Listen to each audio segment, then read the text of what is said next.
জি ভাই, শুরু করতে পারেন। জি। আসসালামু আলাইকুম রহমতুল্লাহ বরকাতু। আহ শুরুতেই আমি আসলে মহান রব্বুল আলমিনের আহ দরবারে শুকরিয়া জ্ঞাপন করছি যে আজকে আমরা এই সময়ে আল্লাহ রব্বুল আলমিনের অশেষ কৃপায় যে আমরা সুস্থ অবস্থায় সবাই আছি, বাসায় আছি, পরিবারের সাথে আছি, বা যে যেখানে আছি। এখনো এমনও আছে অনেক মানুষ যারা হসপিটালে আছে বা বিভিন্ন অন্যান্য কষ্টে আছে। আল্লাহ রাব্বুল আলামিন যে আমাদের সেই কষ্ট থেকে আমাদেরকে এই অবস্থায় সুস্থ রাখছে, সেটার শুকরিয়া স্বরূপ বলি আলহামদুলিল্লাহ। আর আমি ধন্যবাদ জ্ঞাপন করতে চাই আমাদের institute of medical ethics and research টিমকে, যে আমাকে আহ, আজকের এই সেশনে কিছু কথা বলার সুযোগ করে দেওয়ার জন্য। তো আজকে আমি কিছু আমাদের ক্রনিক ডিজিজ নিয়ে কথা বলবো। ক্রনিক ডিজিজ গুলা বেসিক্যালি হচ্ছে আমাদের যে আহ, সবচেয়ে বেশি আমরা ফেস করি সেটা হলো ডায়াবেটিস মেলাটাস, এরপরে আমাদের রেনাল সিস্টেমের মধ্যে সিকেডি, এবং ব্রঙ্কিয়াল অ্যাজমা রিলেটেড কিছু রমাদানের সাথে সংশ্লিষ্ট কিছু কথাবার্তা বলবো। তো আমি আসলে খুব বেশি জানি এমন কিছু না, স্কলার বা কিছু না, আমি জাস্ট কিছু স্টাডি করে কিছু জিনিস পেয়েছি, সেই জিনিসগুলো হচ্ছে একটু আপনাদের সামনে সহজে তুলে ধরার চেষ্টা করব। যদি কারো কোনো কোয়ারি থাকে অবশ্যই আহ, আপনারা কোয়ারিটা করবেন। চেষ্টা করব আমি যতটুকু পারি আনসার দিতে। চেষ্টা করব যাতে ভুল কিছু না জানানোর জন্য, যতটুকু আমি জানি সেই আহ, অংশটুকু যাতে আপনাদেরকে জানাতে পারে আর কি, সেই দোয়াই হচ্ছে আপনাদের কাছে। তো আমি শুরু করি। আমার পরিচয়, আমি ডক্টর আজমের মাহতাব, এখন বর্তমানে ফেসবি রেসিডেন্ট হিসেবে আছি জাতীয় বক্ষবিদ্যা হাসপাতালে। ওকে। সো আমাদের ডায়াবেটিস মেলিটাস সিকেটি এবং ব্রঙ্কিয়াল অ্যাজমার ম্যানেজমেন্ট ইন রামাদান। তো প্রথমে আমি একটু রামাদান এবং ডায়াবেটিস মেলিটাস নিয়ে শুরু করব।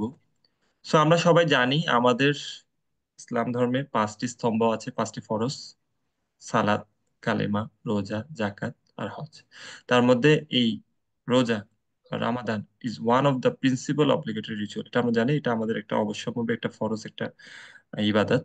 সো আমরা এখানে কখন রোজা রাখি সেই ব্যাপারটা আমরা সবাই জানি, যে আমরা সুবে সাদিকের পর থেকে, যে সেহরি খাওয়ার পর থেকে, সেই সময় থেকে আমরা একেবারে ইফতারের আগ পর্যন্ত সময় পর্যন্ত আমরা রোজা রাখি। তো এটা স্টাডিটা আসলে বেশি করে অনেক আগের, 165 মিলিয়ন। আমি যেটা রিসেন্ট দেখলাম, 2023 সালে একটা স্টাডি আছে যে 1.9 বিলিয়ন কারেন্টলি হচ্ছে বা হোল ওয়ার্ল্ডে মুসলিম আছে আর কি, যার মধ্যে সুস্থ অসুস্থ সবকিছু মিলায়া বা হচ্ছে আপনার আমাদের ইসলামের অনেকগুলা মতভেদ আছে, যাদের মধ্যে অনেকে হয়তো রোজা রাখে না, বা ছোট বাচ্চা যারা রোজা রাখা এখনো পর্যন্ত ফরজ হয়নি, সব মিলায়া দেখা যাচ্ছে 126 থেকে 130 মিলিয়ন মতো আহ মানুষ হচ্ছে রোজা রাখবে আর কি সামনের বছর ইনশাল্লাহ, যাদের মধ্যে মোস্ট অফ দেম হচ্ছে ডায়াবেটিস মেলিটাস। এটাকে বাংলাদেশের ক্ষেত্রে চিন্তা করতে গেলে পার্সেন্টেজটা আরো অনেক বেশি হবে। এই ডায়াবেটিস মেলিটাসকে বাংলাদেশে বলা হয়, বাংলাদেশের ক্ষেত্রে জাতীয় রোগ বলা হয় অনেকটা। বিএসএম চেয়ারম্যান স্যার অনেক সময় এটাকে আখ্যায়িত করতো যে বাংলাদেশের জাতীয় রোগ হচ্ছে ডায়াবেটিস মেলিটাস। ওকে। তো সেই ব্যাপারগুলো আমাদের আসলে জানাটা খুবই জরুরি আর কি। ঠিক আছে। সো এখন আসলে মানে রমাদানে আলাদা করে কি প্রিপারেশন নেওয়ার দরকার, যে আমরা কেন এত এটা নিয়ে একটা সেশন অ্যারেঞ্জ করতে হচ্ছে? বিকজ আমরা জানি যে রমাদান যখন শুরু হবে আমাদের খাওয়া দাওয়ার প্যাটার্নটা চেঞ্জ হয়ে যাবে, টাইমিংটা চেঞ্জ হয়ে যাবে। আমরা আগে যখন 3 বেলা খেতাম, এখন দেখা যাবে আমরা বিশেষ করে হচ্ছে সেহরি আর ইফতারের দিকে খাচ্ছি। অথবা আমাদের মিলের প্যাটার্নটা, আগে হয়তো বা আমরা দেখা যেত আহ ভাত নাস্তা পানি খেতাম, কিন্তু এখন দেখা যাচ্ছে অনেকটা আমরা হচ্ছে ছোলা বুট বা আরো বিভিন্ন ভাজা পোড়া জিনিসের উপর ডিপেন্ডেন্ট হয়ে যাচ্ছি। এটা একটা ব্যাপার যার কারণে আমাদের ডায়াবেটিসের উপর এটা এফেক্ট। আর দ্বিতীয়ত হচ্ছে আমাদের স্লিপ প্যাটার্নটা। আমাদের এখনের যেভাবে আমাদের স্লিপ প্যাটার্ন, আমরা এখন যে সময়টা জেগে থাকি বা ঘুমানো থাকি, আমি যখন রোজা মাসে যাব তখন কিন্তু আমাদের স্লিপ প্যাটার্নটাও চেঞ্জ হয়ে যাবে। সো অল অফ দিস আমাদের ডায়াবেটিক ম্যানেজমেন্টে কিন্তু হ্যাম্পার করতে পারে। এই জায়গাগুলোতে একটু আমাদের চেঞ্জ করতে হবে। এবং এটা বিশেষ করে তাদের জন্য বেশি ভয়, মানে ভীতিকর অবস্থা, যারা হচ্ছে high risk group. High risk গ্রুপের ডায়াবেটিস মেলিটাস পেশেন্টের এই ঝুঁকিটা আরো বেশি হয়ে যায়। এখন আমরা দেখতে হবে কারা আসলে হাই রিস্ক গ্রুপ। এই হাই রিস্ক গ্রুপটা দেখার জন্য অবশ্যই আমাদেরকে প্রি রামাদান একটা অ্যাসেসমেন্ট করতে হবে এবং রিস্ক গুলা স্ট্র্যাটিফিকেশন করতে হবে। এবং এটা সব সময় আমাদের মেডিসিনের ভাষায় একটা আছে, ইন্ডিভিজুয়ালাইজড হতে হবে। যে আমি গড় বাঁধা সবার জন্য একটা কথা বলে দিলে হবে না, এটা প্রত্যেকটা পেশেন্টের জন্য ইন্ডিভিজুয়ালাইজড আমার অ্যাসেসমেন্টটা এবং রিস্ক স্ট্রাটিফিকেশনটা হবে। ওকে। এবং এটা মাস্ট মাস্ট আপনার শুরু হইতে হবে লিস্ট আমার 2 to 3 মান্থ আগে। মানে বলা হয়ে থাকে আমাদের এখানে যে আপনার 2 to 3 মান্থ আগে, মানে আমাদের স্যাররা বলে থাকে হচ্ছে রজব মাস থেকে হচ্ছে শুরু করা। রজব রমাদান একটা ক্যাম্পেইন চলে আমাদের। এখনো পর্যন্ত এটা খুব বেশি স্টাবলিশড হয় না, তবে স্যাররা চেষ্টা করতেছেন যে আপনার প্রিপারেশনটা রজব মাস থেকে শুরু হবে। মানে আমার রোজা শুরু হওয়ার 2 মাস আগে থেকে। তাহলে হচ্ছে পেশেন্টটার আউটকামটা খুবই ভালো হয়, পেশেন্টটার ডায়াবেটিক প্রোফাইলটা ভালো কন্ট্রোলে থাকে, সে প্রতিটা রোজা সুন্দর মতো রাখতে পারে। ওকে। সো এইভাবে আমরা ক্যাটাগরাইজ করে আমরা 3টা গ্রুপে সাধারণত পেশেন্টকে রিস্ক জোনে ফেলি। একটা হলো ভেরি হাই রিস্ক গ্রুপ, একটা হলো হাই রিস্ক গ্রুপ, আর একটা হলো মডারেট অথবা লো রিস্ক গ্রুপ। এখন আমরা একটু দেখি, জাস্ট কয়েকটা পয়েন্ট দিয়ে শর্টকাটে দেখবো যে কারা কোন গ্রুপের আন্ডারে পড়তেছে। ওকে। সো প্রথমে আসি very high risk group. Very high risk group কারা? যাদের অন্তত পক্ষে এইখানে নিচে যে পয়েন্টগুলো আছে একটা অন্তত পক্ষে পয়েন্ট থাকবে।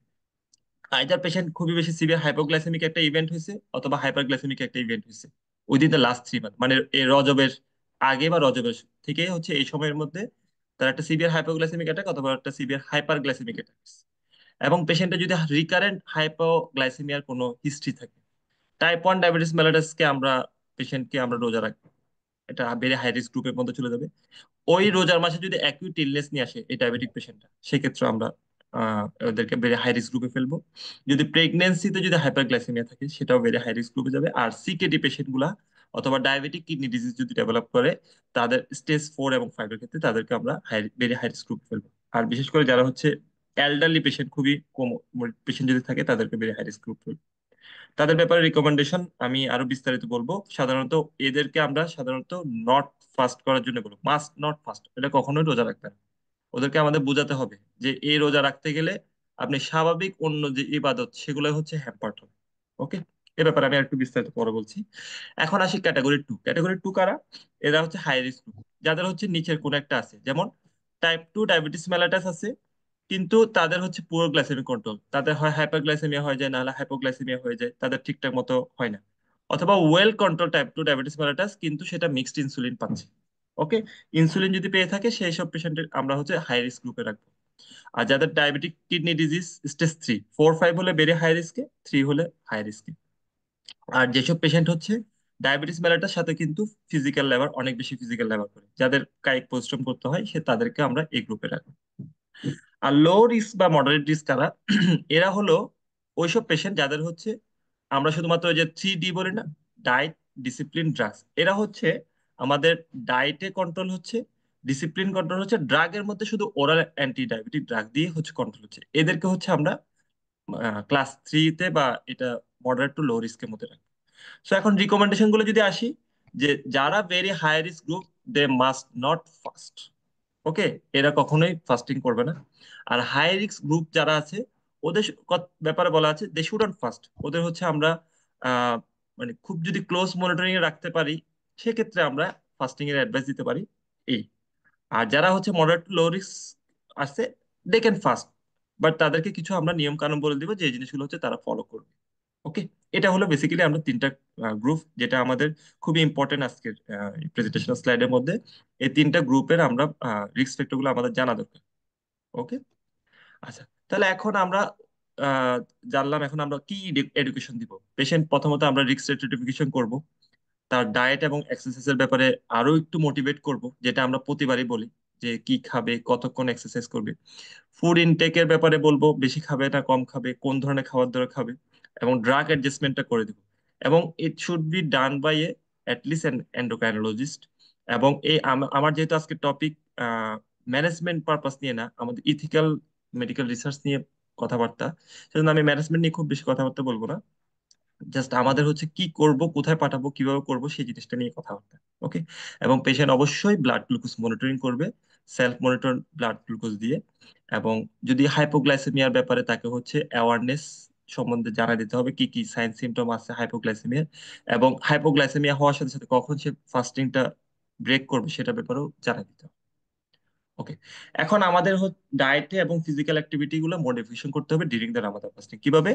আমরা সাধারণত অ্যাভয়েড করব এইসব হাই স্যাচুরেটেড ফ্যাটি ফুড গুলো, এবং সুইটেড ফুড গুলোকে অ্যাভয়েড করব। কোনো ধরনের কোল্ড ড্রিঙ্কস গুলা অ্যালাউ, মানে আমার ড্রিঙ্কস গুলো সফট সুইটেন্ড ড্রিঙ্কস গুলো অ্যালাউ করবো না। ওকে। এবং আরো কিছু হ্যাবিট আমরা অ্যাভয়েড করবো, যেটা আমরা সবচেয়ে বেশি করে থাকি। আমরা করি কি, আমরা সেহরিটা একটু আর্লি নাইটে শুরু করে দিই, যাতে শেষ রাতে মানে আমরা ঘুমানোর সময় একটু লেট করে ঘুমাই, 12টা 1টার দিকে করে খেয়ে অনেকে হচ্ছে ঘুমাই পড়ি। এই জিনিসটা করা যাবে না। আর দ্বিতীয় যে জিনিসটা করি সেটা হলো, আমরা অনেক বেশি করে খেয়ে ফেলি। মানে সেহরির আগে হচ্ছে মনে হয় যে সারাদিন উপোস থাকবো, একটু বেশি করে হচ্ছে আমি খাওয়া দাওয়া করে নিই, যাতে হচ্ছে আমি একটু এনার্জি নিই। এই দুইটা জিনিস করা যাবে না। কেন? আমি যদি আর্লি নাইটে যদি আমি সেহরিটা করে ফেলি, তাহলে দেখা যাবে আমার, তার যদি লং একটা যদি ফাস্টিং হয়, সেই ক্ষেত্রে দেখা যাবে ইফতারের আগে আগে তার হাইপোগ্লাইসেমিক হওয়ার চান্স থাকে। আর যদি অনেক বেশি খাওয়া দাওয়া করে ফেলি, অনেক বেশি খাওয়া দাওয়া করার কারণে কি হবে, পেশেন্টের, আমাদের সাডেন একটা পোস্ট প্রান্ডিয়াল একটা হাইপারগ্লাইসেমিক একটা ইভেন্ট হওয়ার চান্স থাকে। দ্যাটস ওয়াই এই দুইটা হ্যাবিট আমাদের অ্যাভয়েড করতে হবে, এবং এটা রাসূলুল্লাহ সাল্লাল্লাহু আলাইহি ওয়াসাল্লামের সুন্নাহ যে তোমরা শেষ রাতের দিকে হচ্ছে সেহরি করো। সেহরিটাকে যত মানে শেষের দিকে বিলম্বিত করা যায়, সেটাই হচ্ছে অধিক উত্তম। ভালো। এবং খাওয়া দাওয়ার ব্যাপারেও বলা আছে যে খাওয়া দাওয়াটা আমরা খাবো কিভাবে, অল্প পরিমাণে খাবো। আমরা পেট ভরে খাবো না, উদরপূর্তি করে খাবো না। জাস্ট রাসূলুল্লাহ সাল্লাল্লাহু আলাইহি ওয়াসাল্লামের সুন্নাহটাই আমাদেরকে হচ্ছে গাইড করতেছে আসলে এই ক্ষেত্রে আমরা কি করবো। ওকে। আচ্ছা। এখন আমাদের আরেকটা ব্যাপার যেটা হলো টেম্পটেশন টু টেক দ্য, এটা তো বলা হয়েছে একটু।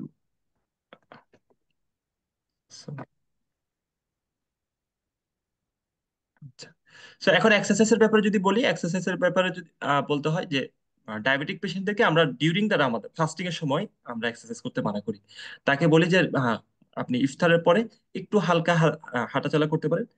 সবচেয়ে বেস্ট হয় যেটা হলো আমাদের মানে বেস্ট এক্সারসাইজ নামাজ, এবং সেটা হলো তারাবিহ নামাজ। So physical exertion in the tarawih prayer can be considered as a part of daily exercise. কেউ যদি ওই হম। 20 রাকাতের 20 রাকাতের জিনিসটা যদি সে সুন্দর মতো পারফর্ম করতে পারে, তাহলে কিন্তু খুবই ভালো একটা এক্সারসাইজ হবে। Okay. So rest of the part of the exercise can be done after just tarawih prayer অথবা হাউস প্রিমিসের মধ্যে আমরা করতে পারি। ওকে।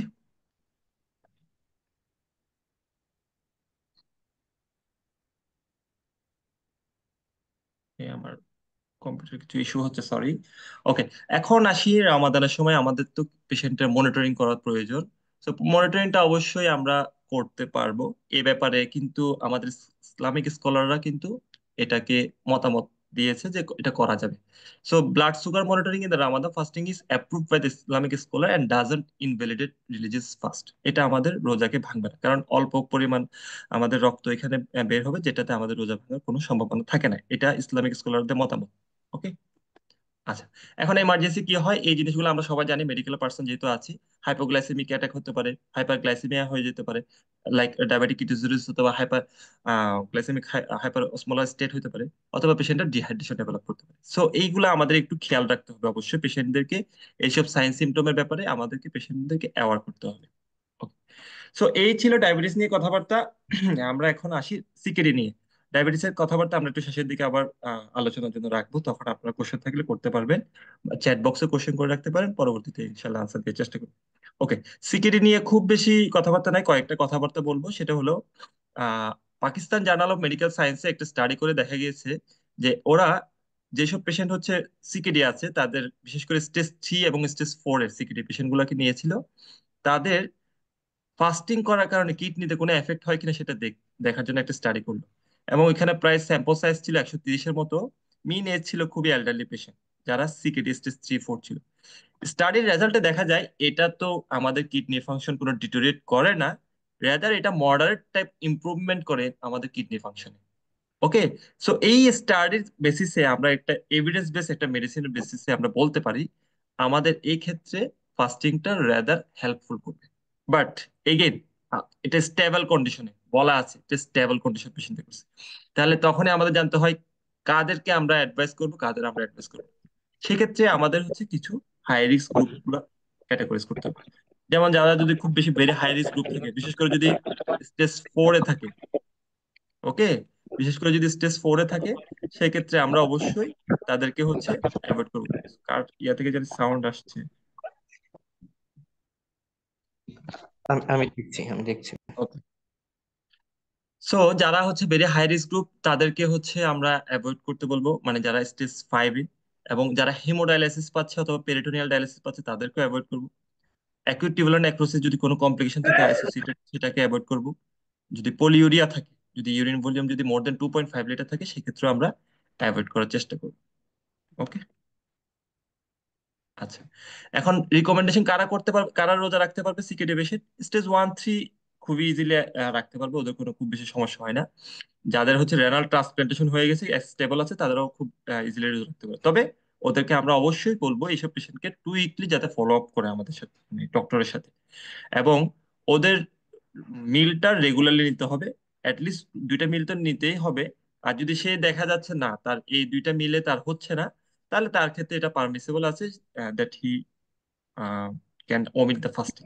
ওকে, এক্ষেত্রে তার ক্ষেত্রে পারমিসিবল আছে।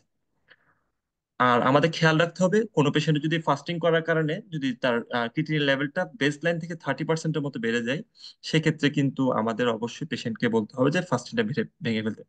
30% বলতে কেমন, যদি কারো যদি ধরেন ক্রিটিনিন 1 মিলিগ্রাম/ডিএল ছিল, নর্মালি ছিল, কিন্তু দেখা যাচ্ছে আমরা ফাস্টিং 5 দিন 7 দিন রোজা রাখার পরে, ওই 7 দিন পর আমরা একটা ক্রিয়েটিনিন করে দেখলাম যে 1.4 মিলিগ্রাম/ডিএল হয়ে গেল, তাহলে প্রায় 40%-এর মতো বেড়ে যাচ্ছে। তাহলে সেই পেশেন্টকে আমরা অ্যাভয়েড করবো যে যে আপনি ফাস্টিংটা একটু এখন করে না।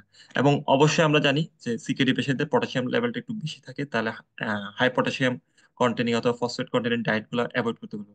পটাশিয়াম কন্টেনিং ডায়েট সবচেয়ে বেশি খাওয়া হয় কলা, তারপরে আপনার ডাবের পানি, এই জিনিসগুলো হচ্ছে আমরা পেশেন্টকে অবশ্যই বলে দিতে হবে যাতে না খায়।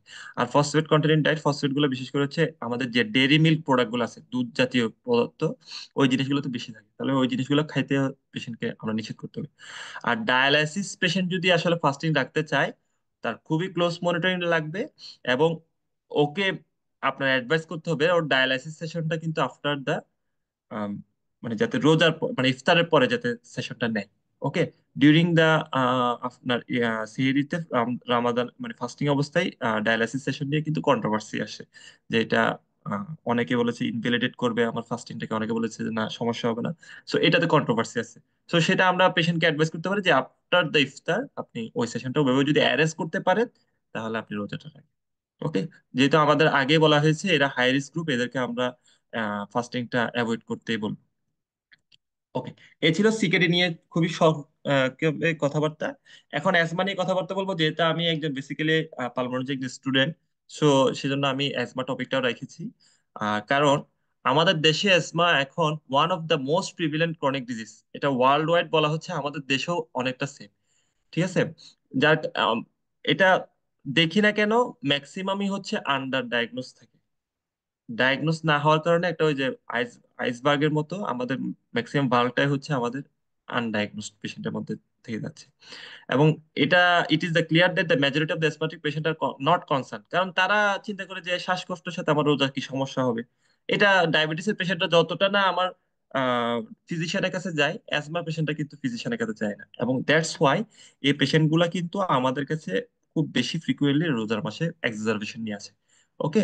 সো অনেকগুলো স্টাডি করা হয়েছে, অনেকগুলো স্টাডি করে দেখা হয়েছে একইভাবে রামাদান সিকেডি যেভাবে দেখছে, এরা রামাদান এবং অ্যাজমার সাথে দেখছে যে ফাস্টিং এ আমার অনেকগুলো স্টাডির মোদ্দা কথা হলো, এখানে আমাদের স্পাইরোমেট্রিতে কোনো সমস্যা করবে না, মানে পেশেন্টের কোনো লাং ফাংশন টেস্টটা ডিটোরিয়েট করে না।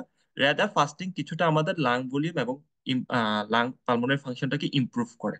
কিভাবে? তাদের কিছু পালমোনারি ফাংশনে কিছু এফেক্ট আছে পজিটিভ, ইমিউনো সিস্টেমে হচ্ছে পজিটিভ একটা এফেক্ট আছে, এবং অটোফেজি করে, এটা আমরা কিন্তু জানি। যেহেতু এটা একটা ইনফ্লামেটরি মেডিয়েটেড রিলেটেড একটা ডিজিজ, অ্যাজমাটা একটা ক্রনিক ইনফ্লামেটরি ডিজিজ, তো এখানে অটোফেজিটা একটা খুবই ইম্পর্টেন্ট একটা রোল করে। এই অটোফেজি নিয়ে স্টাডি করে হচ্ছে একজন বিজ্ঞানী, আপনারা সবাই নাম জানবেন, জাপানের টোকিওতে একজন বিজ্ঞানী। সো উনি এটা নিয়ে নোবেল প্রাইজ পেয়ে গেল। ওকে। সো এই অটোফেজিটা আমাদের ফাস্টিং এ আমাদের খুবই একটা ইম্পর্টেন্ট একটা এফেক্ট, সেটা আমরা সবাই জানি। সো এই অ্যাজমার জন্য এটা খুবই একটা বেনিফিশিয়াল। সো এইসব ইমিউনো সিস্টেম এগুলোর কথা না বলি, যে এই কথাটা বলতে চাচ্ছিলাম যে এ রোজার সময় সাউথ এশিয়ান রিজিয়নের পিপল গুলো দেখা যাচ্ছে 3 টাইমস মোর, তারা হলো হসপিটালে বা ইমার্জেন্সিতে এক্সারবেশন নিয়ে আসতেছে in compare to the other person during the Ramadan. রোজার মাসে 3 গুণ বেশি। কারণ ওই যে প্রথম কথা যেটা বললাম, যে মানে অ্যাজমা পেশেন্টের যে তার ট্রিটমেন্ট মোটিভেশন লাগবে সেই ব্যাপারটা নিয়ে হচ্ছে তারা খুব বেশি অ্যাওয়ার না। যতটা না সে ডায়াবেটিস বা সিকেডি এসব ডিজিজ নিয়ে আমার। ওকে। আচ্ছা। সো এখন কাদেরকে আমরা, কোন অ্যাজমা পেশেন্ট গুলোকে ফাস্টিং থেকে এক্সাম্পশন দিব? কাদের? যদি সিভিয়ার আনকন্ট্রোল হয়, রিপিটেড এক্সাজারবেশন হয়, এখন কারেন্টলি রেসপিরেটরি ইনফেকশন আছে, খুবই বেশি হট হিউমিড ওয়েদার যদি থাকে, প্রেগনেন্সি অথবা ল্যাকটেটিং মাদার যদি হয়ে থাকে, এবং পেশেন্টের যদি ফিজিক্যাল ওয়েলবিংটা ভালো না থাকে, যদি কোনো আদার কোমরবিডিটিস থাকে অ্যাসোসিয়েটেড, যেটার জন্য পেশেন্টের এখন কারেন্ট কন্ডিশন যদি খুবই ডিটোরিয়েট করে, এইসব কন্ডিশন গুলোতে আমরা পেশেন্টকে অবশ্যই অ্যাজমা পেশেন্টকে মানা করবো যে আপনি ফাস্টিং করবেন না। এখন একটা ইস্যু আসে যে এই রামাদানের কালীন যে আমরা ইনহেলার, নেবুলাইজার, বা আমরা আরো ডিপিআই কিছু ডিভাইস যে ইউজ করি, এইগুলার ব্যাপারে আপনাদের কি মতামত? সো এটা একটা ডিবেটেবল টপিক স্টিল নাও। আহ অনেকগুলা পক্ষে বিপক্ষে কথা আছে, আমি জাস্ট কয়েকটা কথা তুলে ধরলাম। মোহাম্মদ জুবাইর ভাট, উনি হলো Islamic scholar from the Muslim council of Britain. ওনার মতামত হচ্ছে oral inhaler and nebulizer will invalidate you fast. এটা করলে আপনার ফাস্টিংটা ভেঙে যাবে। ইন্ডিয়া ফাতোয়া সেম কথা বললো যে এটা যেহেতু ইনহেলার একটা সলিউশন, এটা যেহেতু স্টোমাকে পচাচ্ছে, এটা আনডাউটেডলি আপনার এই রোজাটাকে ভেঙে দিবে। দুইটা মতামত পেলাম, এটা বিপক্ষে গেল। আবার পক্ষে মতামত দিচ্ছে যে Turkish Presidency of religious affairs, এখান থেকে মতামত আসছে যে ইনহেলারের স্প্রেটা খুবই অল্প পরিমাণ থাকে, অ্যাজ লাইক এস কিসের মতো, আমরা যে অজু করি, অজু করার পরে কুলি করার পরে মুখের মধ্যে অল্প কিছু পানি থেকে যায় না, ওই পানির পরিমাণের সমান পরিমাণ হচ্ছে আমাদের প্রতিবার ইনহেলারে আমাদের এন্ট্রি হয় আর কি। সো বললো এই স্প্রের কারণে আপনার মানে ফাস্টিংটা ব্রেক হবে না। যেটা আমরা অজুর পরে কুলি করে ফেলে দেওয়ার পরে অল্প যে পানিটা থেকে যায়, ওটা কিন্তু আমাদের স্টমাকে গেলে কিন্তু আমাদের রোজাটা ভাঙে না। তো ওনারা ওনারা সেই বেসিসে দেখালো যে এই হিসেবে স্প্রে ইউজ করলেও এই আমাদের ফাস্টিং কোনো সমস্যা হয় না। সো একটু সামারি করি, লাস্ট অফ অল একটু আমি আর একটু জোর দিয়ে বলি যে আরো স্ট্রং কিছু স্কলারের কিছু রিকমেন্ডেশন নিয়ে আসলাম। যে শেখ আব্দুল আজিজ ইবনে বাস, এটা আমরা ওনাকে সবাই চিনি, দ্য সৌদি স্কলার। ওনার পরামর্শ হলো the use of the inhaler is permissible, এখানে আপনি ইউজ করতে পারবেন in case of necessity best on the purse. উনি সূরা আল আনামে 119 নম্বর আয়াতে রেফারেন্স দিয়ে বললো আপনার যখন নিড বেস্ট, খুব বেশি প্রয়োজন, শরীর আপনার দরকার, সেই হিসেবে আপনি তখন ইউজ করতে পারবেন। ওকে। আর ইবনে উথাইমান আমাদের জন্য খুবই একটা ইম্পর্টেন্ট সলিউশন দিল, যেটা এখন বর্তমানে অনেক বেশি ট্রেন্ডিং, যে আমরা শর্ট একটিং ব্রঙ্কোডাইলেটর ইউজ না করে লং একটিং ব্রঙ্কোডাইলেটর ইউজ করব। লং একটিং ব্রঙ্কোডাইলেটর গুলো এখন বর্তমানে বাজারে অনেক অ্যাভেলেবেল। দেখা যাচ্ছে ওই লং একটিং ব্রঙ্কোডাইলেটর ডেলি একবার নিলে হয়ে যায়। তাহলে ওই পেশেন্ট যদি আমার রাতের বেলা অথবা যদি সেহরির টাইমে যদি ওই লং একটিং ব্রঙ্কোডাইলেটরটা নিয়ে ফেলে, তাহলে তার সারাদিনের জন্য আর হচ্ছে কোনো আপনার ব্রঙ্কোডাইলেটর লাগতেছে না। আর যদি ওই অবস্থায় খুব বেশি পেশেন্টের মানে আপনার ফাস্টিং অবস্থায় রোজাকালীন সময় যদি তার অ্যাটাক হয়, সেক্ষেত্রে সে কিন্তু ইনহেলারটা পারমিসিবল, সে কিন্তু ওটা ইউজ করতে পারতেছে। ওকে। সো আমরা কিন্তু এইভাবে করে ট্রিটমেন্টটাকে একটু মডিফিকেশন করতে পারবো, পেশেন্টকে কাউন্সিলিংটা আমরা একটু মডিফাই করতে পারবো। ওকে। সো পেশেন্টের জন্য ইনস্ট্রাকশন কি? অ্যাজমা পেশেন্টের জন্য পেশেন্ট অবশ্যই এই মেডিসিন গুলো অ্যাডজাস্ট করে নিবে, শর্ট অ্যাক্টিং থেকে একটু লং অ্যাক্টিং এ সে সুইচ করে নিবে। এবং এটা অবশ্যই আমার কথা হচ্ছে ওই সব সময় প্রিপারেশনটা শুরু হবে রজব থেকে, 2 মাস আগে থেকে। হ্যাঁ। If asthma symptoms are getting worse seek medical help stage, যদি খারাপ হয় সে যে কোনো সময় হচ্ছে এই রোজাটা ভেঙে ফেলবে, এটার জন্য সে permissible. Okay. So last of all এখানে একটা কথা, সেটা হলো পেশেন্টে কোনোভাবে ডিহাইড্রেশন হওয়া যাবে না। ডিহাইড্রেটেড হলেই পেশেন্টের রিকারেন্ট একটা রেসপিরেটরি ট্র্যাক্ট ইনফেকশন হওয়ার চান্স আছে। সেক্ষেত্রে সেজন্য অবশ্যই পেশেন্টকে আমাদের বলতে হবে যাতে স্টে হাইড্রেটেড থাকে বিফোর আপনার সেহরির সময় এবং আফটার দ্য ইফতার, এবং বিশেষ করে ওই রাত্রিকালীন সময়টাতে সে যাতে হাইড্রেটেড থাকে। এবং বেশি খুব ধুলাবালি বা যেসব জিনিসগুলো হচ্ছে তার অ্যাজমাকে অ্যাগ্রাভেট করে, সেগুলো একটু অ্যাভয়েড করে চলবে। Okay, so as Ramadan falls at the beginning of the summer this year, remain hydrated in hot weather, particularly if undertaking heavier work or exercise. তো যদি কেউ যদি খুব বেশি হেভি ওয়ার্ক এক্সারসাইজ করে থাকে, তাহলে তার অবশ্যই হাইড্রেটেড থাকাটা উচিত। সো এই ছিল আমার প্রেজেন্টেশন। আমি যদি এখন একটু কনক্লুড করি তিনটা ডিজিজ কে নিয়ে, যদি প্রথমে ডায়াবেটিস মেলাইটাস নিয়ে বলতে চাই। সো আমরা দেখছি most of the uncomplicated type 2 diabetes mellitus can fast, just with caution. Pre Ramadan এডুকেশনটা খুবই খুবই ইম্পর্টেন্ট একটা জিনিস আমার, যাতে ডায়াবেটিস রিলেটেড কমপ্লিকেশন গুলোকে অ্যাভয়েড করতে পারি। এবং হোয়াইল ফাস্টিং একজন one can take insulin and measure blood sugar, this will not invalidate fast. এটা আমরা অলরেডি কিছু রেফারেন্স দেখে আসছি যে সে ইনসুলিন নিলে অথবা যদি ব্লাড সুগার চেক করে তার ফাস্টিংটা কোনো সমস্যা হবে না। এবং এখানে ফিজিশিয়ানের রোলটা খুবই পিভটাল একটা রোল, খুবই ইম্পর্টেন্ট একটা রোল, যাতে তাকে আমি সেফ ফাস্টিংটা করাতে পারি ডিউরিং দ্য রমাদান। ওকে। আর fasting in case of the CKD পেশেন্টদের ক্ষেত্রে আমরা দেখেছি স্টেজ 3 স্টেজ 4 এর পেশেন্ট গুলা, স্টেবল পেশেন্ট গুলা, আহ, আপনার ফাস্টিং এ কোনো অসুবিধা নেই। ওকে। আর অ্যাজমার ব্যাপারে যেটা বলা হয়েছে যে ইনহেলার গুলার আমাদের কিছু পক্ষে বিপক্ষে মতামত আছে, তবে স্ট্রং কিছু মতামত হলো যে এটা অল্প কিছু অজুতে আমরা কুলির পরে যে পানিটা থাকে সেই পানির মতোই হচ্ছে আমাদের স্প্রেটা, সো এটাতে কোনো অসুবিধা নাই। আর তাও যদি সমস্যা না হয় আমরা লং একটিং ইনহেলার ইউজ করব। আর যদি পেশেন্টের কোনো কারণে অ্যাটাক হয় তাহলে সে হচ্ছে পেশেন্ট ওই সময়ে শর্ট অ্যাক্টিং গুলো ইউজ করতে পারবে, এতে কোনো সমস্যা নেই। এবং ট্রিগারিং ফ্যাক্টর গুলো সে অবশ্যই অ্যাভয়েড করে চলবে এবং হাইড্রেটেড থাকবে। তো এই ছিল আজকের প্রেজেন্টেশন। লাস্ট একটা সূরা আমি বাকারার আয়াত 155 দিয়ে আমি আজকের প্রেজেন্টেশনটা শেষ করব। বিসমিল্লাহির রহমানির রহিম। ওয়ালা নাবলুওয়ান্নাকুম বিশাইয়্যিম মিনাল খাউফি ওয়াল জুই ওয়া নাকসিম মিনাল আমওয়ালি ওয়াল আনফুসি ওয়াস সামার ওয়া বাশশিরিস সাবিরিন। সো আল্লাহ তাআলা সুবহানাহু ওয়া তাআলা বললেন যে আমি আমার বান্দাদেরকে পরীক্ষা করব কিছু ভয় ভীতি দেখিয়ে, কিছু ক্ষুধা দারিদ্রতা দেখিয়ে, এবং যে এই সব ব্যাপার হচ্ছে ধৈর্য ধারণ করে সে হচ্ছে সফল। সো এই সিকনেস বা এই অসুস্থতা আল্লাহ সুবহানাহু ওয়া তাআলা থেকে একটা আমাদের জন্য পরীক্ষা। সো আমরা যদি এই পরীক্ষায় ধৈর্য ধারণ করতে পারি, আমরা যদি ঠিকঠাক ভাবে ওয়েল প্রিপারেশন নিয়ে যদি করতে পারি, তাহলে আল্লাহ সুবহানাহু ওয়া তাআলা সব হুকুম বিধান আমরা সুন্দরভাবে পালন করতে পারবো। এবং এগুলা সাইন্টিফিক্যালিও প্রুফ যে এতে আমাদের অসুবিধার চেয়ে সুবিধার পরিমাণটা অনেক বেশি। Okay. These are not harmful, rather it is beneficial. Okay. So সেই জন্য আমরা পেশেন্টদেরকে অ্যাডভাইস করতে পারবো। আমরা যদি জানি, আমরা যদি এই ক্ষেত্রে কনফিডেন্ট থাকি, তাহলে আমি এই মেসেজটা আমার পেশেন্টদের কাছে, আমার রিলেটিভের কাছে, আমার ফ্যামিলি মেম্বারদের কাছে খুব ইজিলি ডিসেমিনেট করতে পারবো।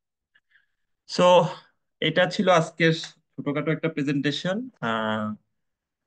এই ক্রনিক ডিজিজ গুলা নিয়ে। কারো কোনো কোশ্চেন থাকলে করেন আর কি, আমি চেষ্টা করব আমি আমার স্বল্প জ্ঞানের মধ্যে যদি জানা থাকে আনসার গুলা জানার জন্য আর কি। আহ, কেউ প্রশ্ন করতে চাইলে আনমিউট করে করতে পারেন।